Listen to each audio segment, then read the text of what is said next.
The problem with many step-by-step tutorials is that they take out all the guesswork. You're told what to draw, what brush to use, what colors to pick, where to shade, and what details to add. So of course you can end up with good-looking final drawings. But if your goal is to draw more freely on your own, that guesswork is actually the part you need to practice. So today I want to talk about a better way to practice. How to use reference, simplify what you see, and slowly turn them into your own art.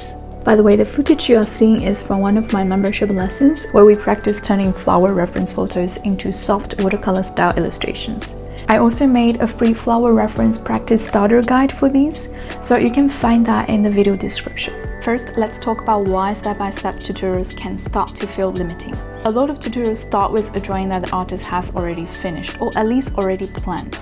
They will say something like, today we're going to draw these watercolor flower, and then they walk you through the steps. They ask you to draw this shape here, draw that shape there, and most of them ask you to just download the color palette and tell you to use this color here, use that color there, and then use this darker color for the shadow, make your brush smaller here and add this detail here. So basically at the end you're able to copy the drawing on your own. You can find these kind of teaching everywhere, free tutorials on YouTube, paid classes, Patreon membership, and things like that. And again, I don't think this is bad. It can be really helpful, especially when you're just starting with digital art. You need time to get used to the software, understand the brushes, train your hand, and finish some drawing that makes you feel confident.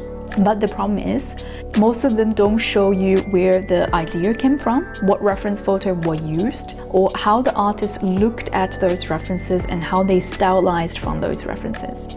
And what I do notice the most is that they just never show you why they choose the colors. A lot of them just give you the color palette. And those are the parts that really matter if you want to be able to draw on your own, because those are the decisions behind the drawing. This is actually something I heard from my early students when I just started teaching last year.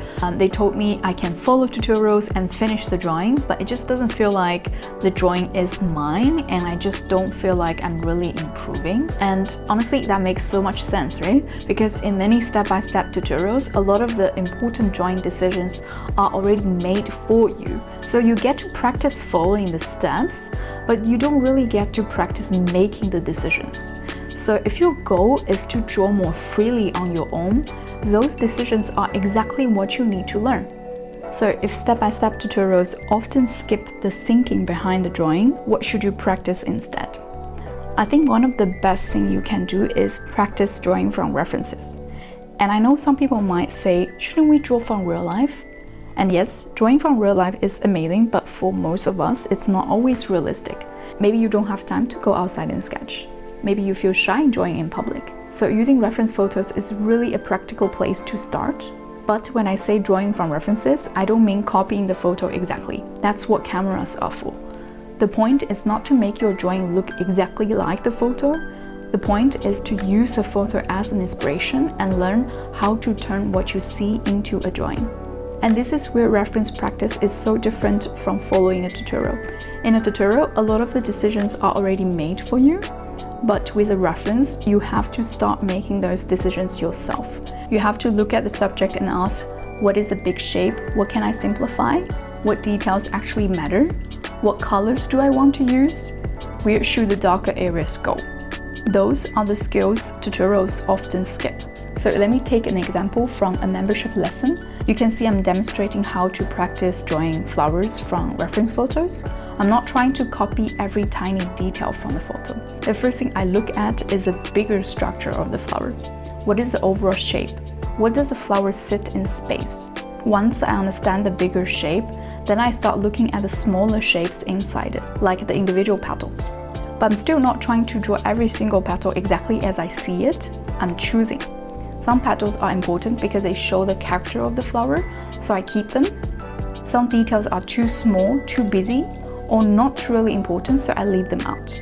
So when I teach inside my lessons, I try to explain those decisions as I'm making them.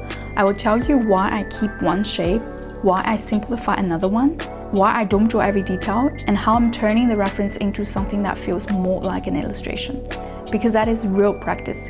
The goal is not that you learn how to draw this one specific flower and then feel stuck again when you see a different flower. The goal is that you learn a way of thinking. So the next time you look at another reference, you can start using the same process on your own.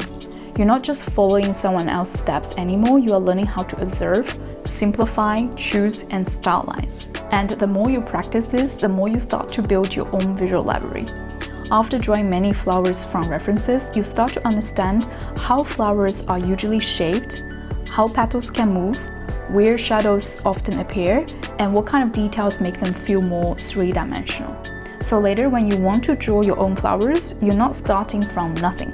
You already have those little observations stored in your mind from previous practice. That's why reference practice is so important if you want to draw more freely. It teaches you the parts that tutorials often hide, how to make your own drawing decisions. So now the next question is, how do you practice from references in a way that actually starts to click? Because drawing from references is helpful, but if you jump around too much, it still can feel very random.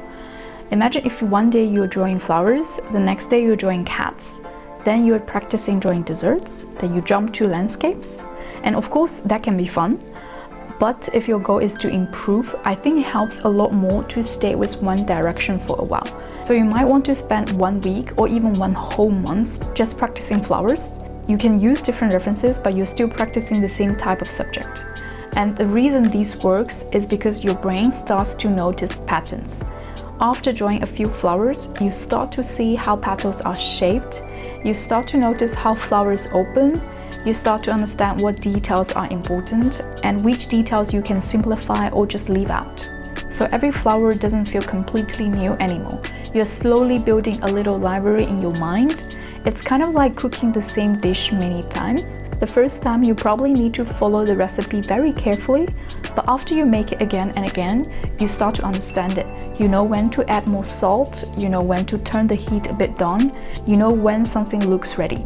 Drawing works in a very similar way. When you practice the same kind of subject again and again, you slowly start to understand how the subject works. And I think the same thing is true for the style. If you're practicing watercolor style flowers, stay with that watercolor style for a while. If you're practicing a color pencil storybook style, stay with that style for a while. Because if you keep changing, it becomes harder to know what you're actually practicing.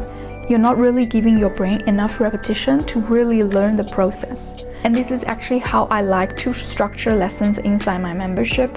For example, I don't usually teach just one flower and say, okay, now you know how to draw flowers, because that's not really how learning works. Instead, I like to demonstrate the same kind of process several times. In one of my longer lessons, I showed how I draw 4 different types of flowers in the same colored pencil storybook style. And recently, I've been creating a lot of new lessons around watercolor style flowers. The reason I do these is because I want my students to practice the same topic in the same style enough times that the process starts to feel familiar. So you're not just learning how to draw one specific flower, you're learning how to look at any flower reference. You know how to simplify the shapes, choose what details to keep, how to choose the color, and how to turn it into your own illustration. So after you practice that with me enough times, you start using the same thinking on your own references.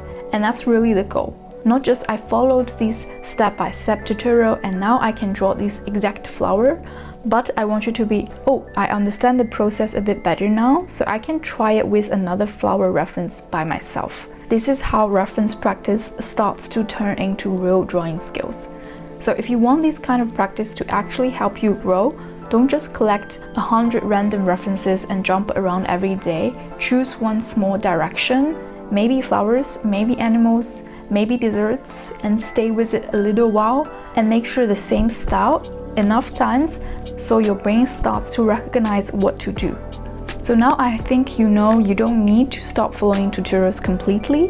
Tutorials can be fun, relaxing, and useful, but if your goal is to draw freely on your own, start practicing from references, because that is where you learn to observe, simplify, choose colors, stylize, shade, and make your own creative decisions. And don't forget, if you need my help, my membership community is linked in the video description.